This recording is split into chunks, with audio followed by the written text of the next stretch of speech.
In this video, I will show you how to prove whether or not a triangle is scalene, isosceles, or equilateral.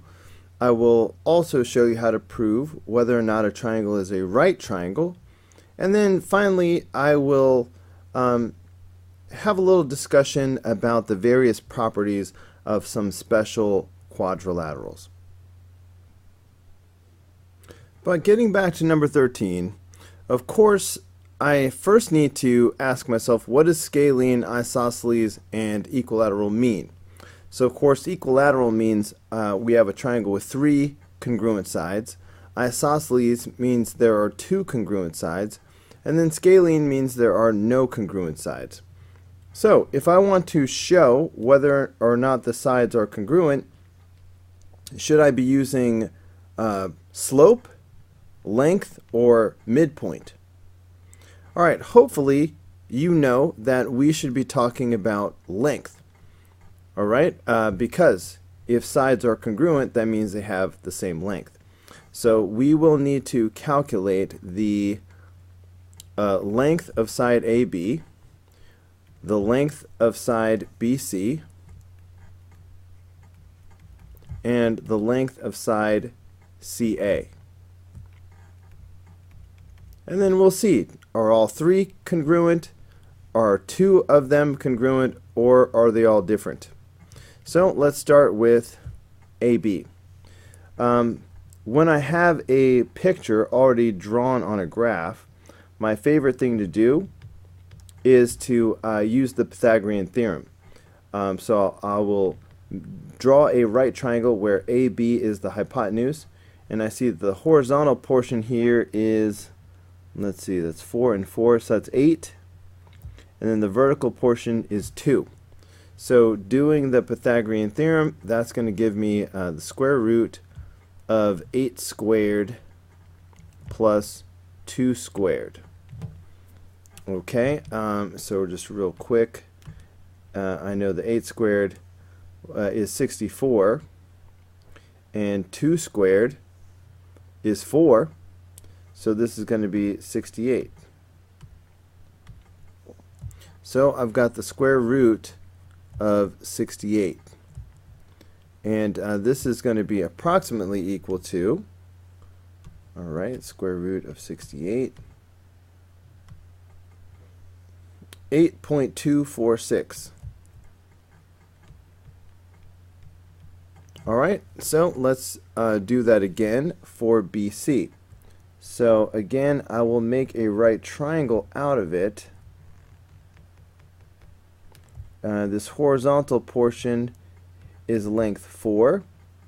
The vertical portion is length 6.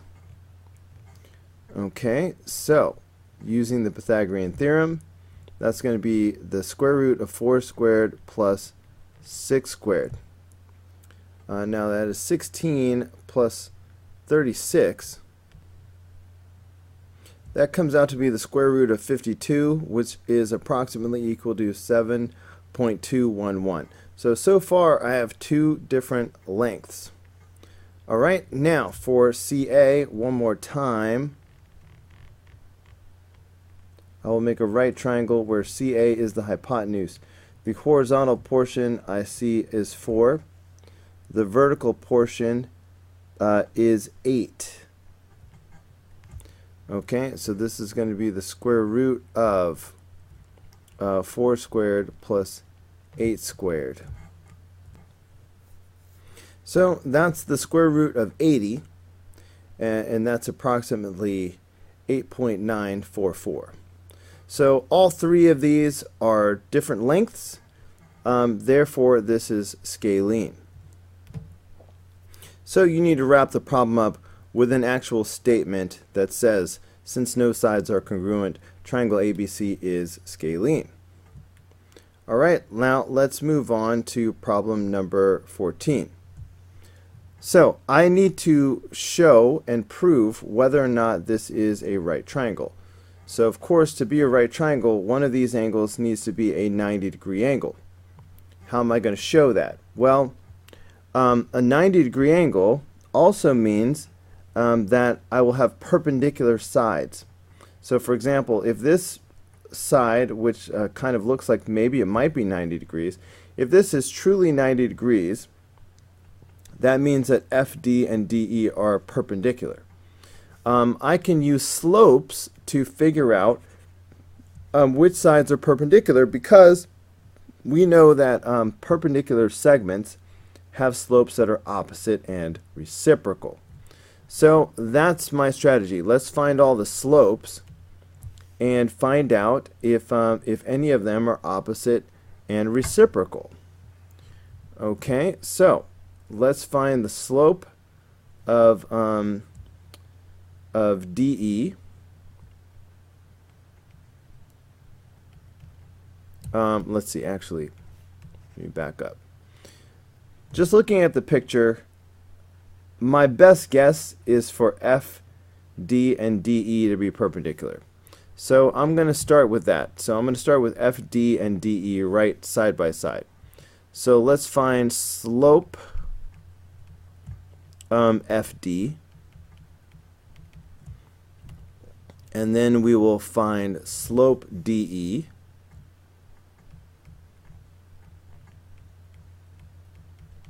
and finally we will find slope EF.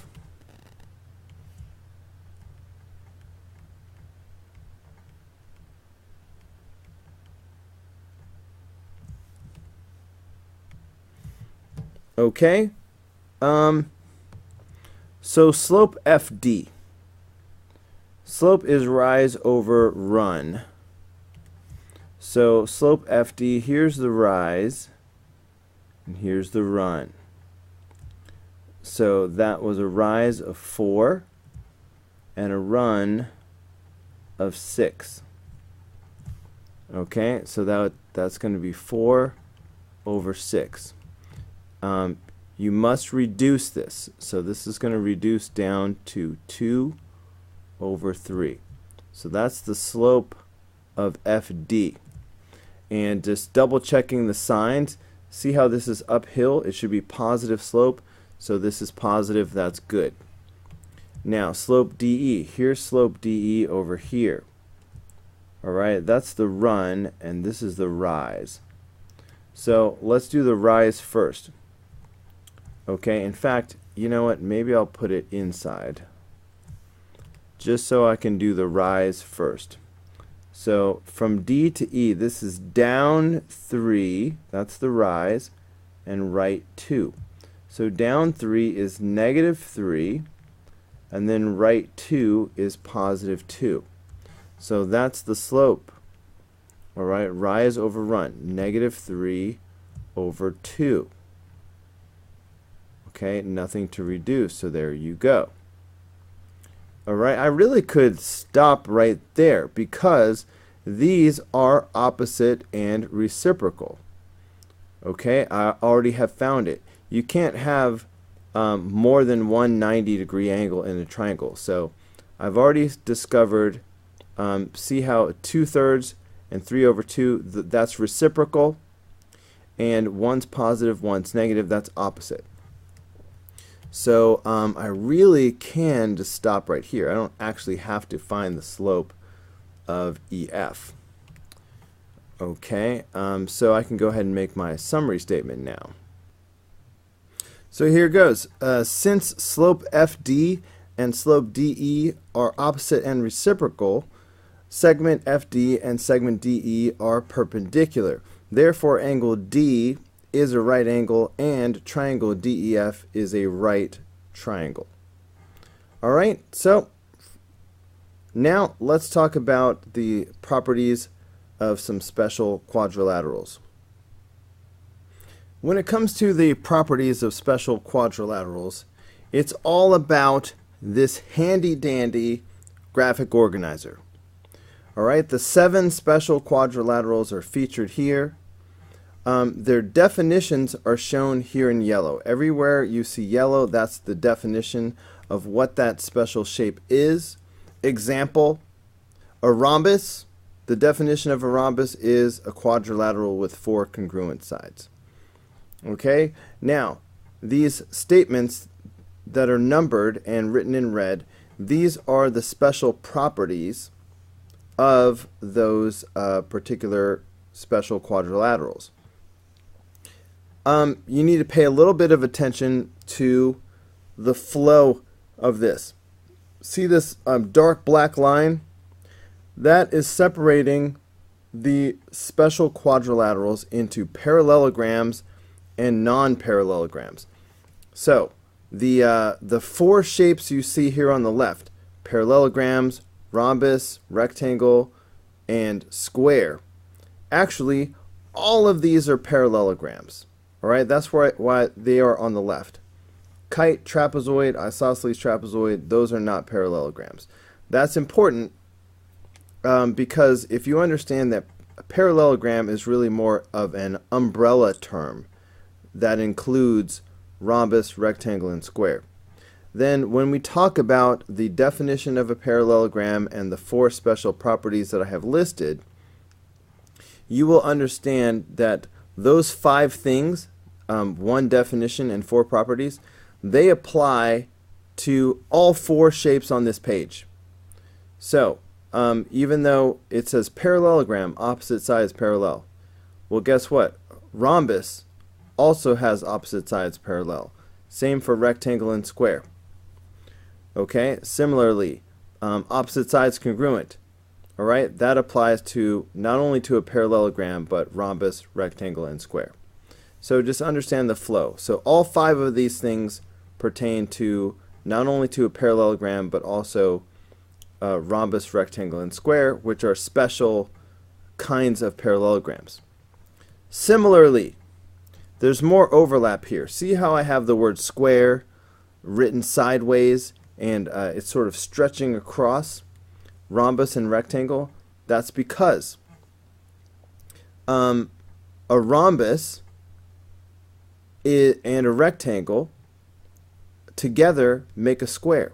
All right, so a square is nothing but a rhombus and a rectangle combined. So that means that all of the definition and the properties of a rhombus pertain to a square. The definition and property of a rectangle also pertain to a square. That's why I have this giant rectangle, this line, this box, stretching around the definition and properties of a rhombus and a rectangle. Because a square has all of this.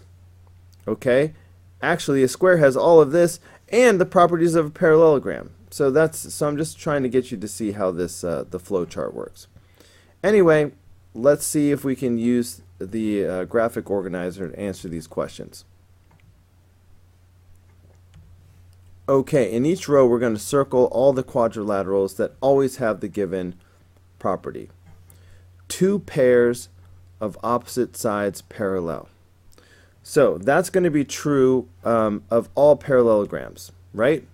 Opposite sides parallel, that's the definition of a parallelogram. So that's going to apply to parallelogram, rhombus, rectangle, and square. Okay, so parallelogram, rhombus, rectangle, and square.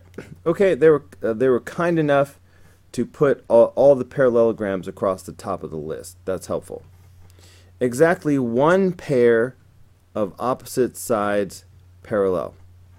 Well, you need to know that that is the definition of a trapezoid. Exactly one pair of opposite sides parallel. That's a trapezoid. Okay? Now an isosceles trapezoid is also a trapezoid. So that statement will apply to a trapezoid and an isosceles trapezoid. And that's it. Okay, so trapezoid, isosceles trapezoid. All right, the two trapezoids. All four sides are congruent. All right, as soon as I hear that, that is the definition of a rhombus, four congruent sides. Okay, however, notice how square, all sideways, is encompassing that information because a square is a special kind of rhombus. All right, so Four congruent sides, yeah, that's a rhombus, but guess what? A square is a kind of rhombus. So rhombus and square. Four congruent sides, rhombus, square. Two pairs of opposite sides are congruent. Well, that's a special property. Opposite sides congruent. That's a property of a parallelogram. So that's going to apply to all of the parallelograms. Alright, so again, I'm going to wind up circling everything across the top. Parallelogram, and then rectangle, rhombus, and square. All of the parallelograms have that property. Two pairs of consecutive sides that are congruent. Okay, that is the definition of a kite. Consecutive sides congruent. Not opposite sides, consecutive sides congruent. Two pairs of that. Okay, so that's a kite. That's it. Nothing else has that.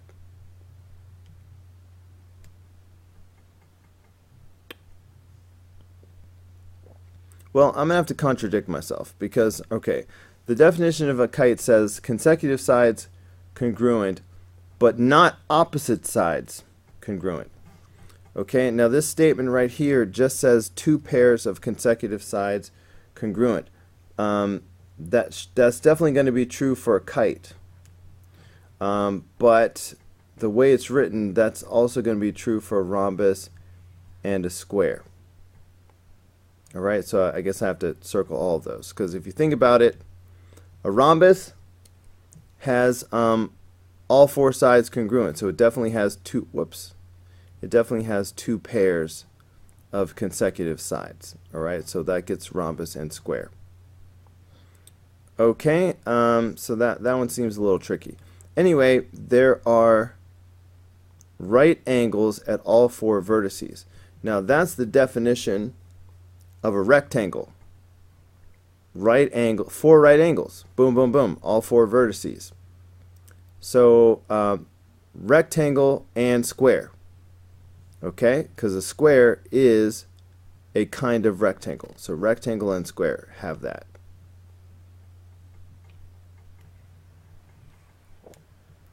Rectangle and square. The diagonals are perpendicular. Alright, that is a special property of two of these. So I see it right here. Okay, the diagonals are perpendicular. See it right there. But I also see it right here. Diagonals are perpendicular. So that's a property of a rhombus, which also includes square. That's why it's here sideways. Rhombus / square. And kite. So rhombus, square, and kite will all have these perpendicular diagonals. Okay, so rhombus, square, and kite. Alright, the diagonals are congruent. Now that is a special property of a rectangle. Okay, so I see that right here.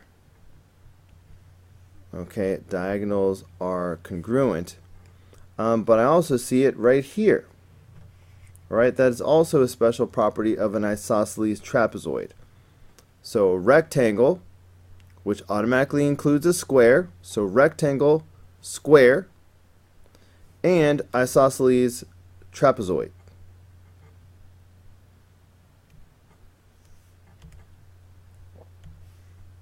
Okay, diagonals are congruent. That will be true for a rectangle, a square, and the isosceles trapezoid. Diagonals bisect each other. Okay, now that is true. Whoops, I thought that was an eraser. That is a special property of a parallelogram. Okay, diagonals bisect each other. Okay, that makes it a little bit hard to see, but you see what I'm saying here. Alright, where's pink or something? Anyway, the diagonals bisect each other. That's a special property of a parallelogram. So that's going to be true for all of these. Parallelogram, rhombus, rectangle, square, straight across the top.